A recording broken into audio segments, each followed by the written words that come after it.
it's a serious issue. The Strait of Hormuz is a critical and strategic waterway.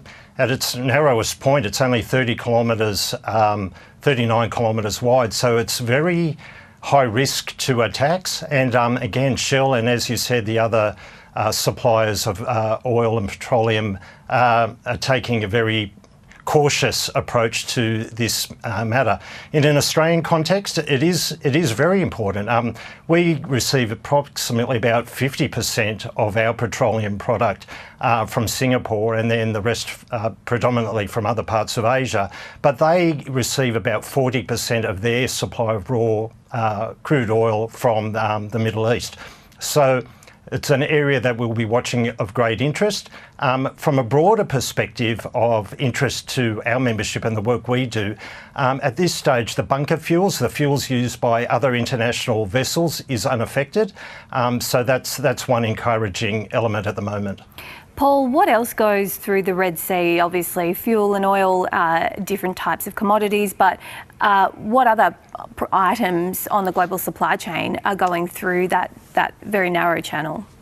Yeah, look, we're focused on containerised trade, which will handle everything from pharmaceutical to building materials, to food goods. So anything that comes in and out of the country in sea containers that goes through that region will be affected. On a global basis, it's about 30% of global trade passes through the Red Sea and the Suez. In an Australian context, it's not as big, but still about 15%.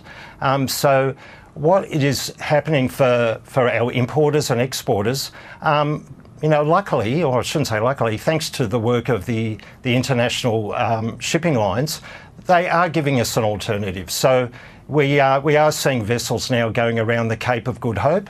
That's taking an extra 10 to 14 days on normal sailing time. But again, as I said, we've got to be grateful that we've got a service at all. And what will happen, Paul, if this ends up being a prolonged situation in that channel where there are threats of attacks, ongoing threats of attacks for many weeks or indeed months? What will happen to global supply chains, and also will there be delays? Will there be an impact on fuel prices here in Australia? Yeah, look, fuel prices, I'll leave that to other commentators, but I think I suppose the good thing for your viewers to appreciate is that the trade will continue. It will come at an extra cost. We're seeing freight rates already now from parts of Europe to Australia are doubling. We're also seeing a range of different surcharges that have been implemented, and that is hurting our import and export market, because the shipping lines have been able to recover their costs for this extra voyage almost immediately by implementing these surcharges. But our importers and exporters hadn't factored that into their contracts. So that will be an issue for them in the short term.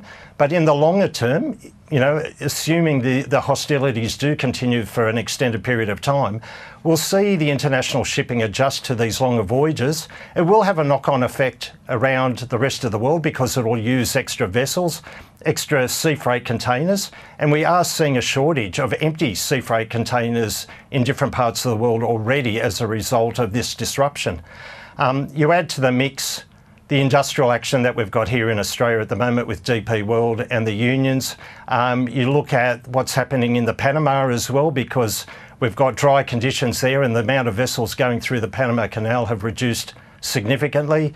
We've got other geopolitical tensions, with China and Taiwan, and potentially affecting the Taiwan Strait. And don't underestimate COVID. We've still got COVID flaring up in different parts of the world, which may affect supply chains as well. So it's a very difficult and challenging time. In our freight forwarding sector that looks after importers and exporters are doing an incredible job at this time, and just managing the different methods of moving freight around the world.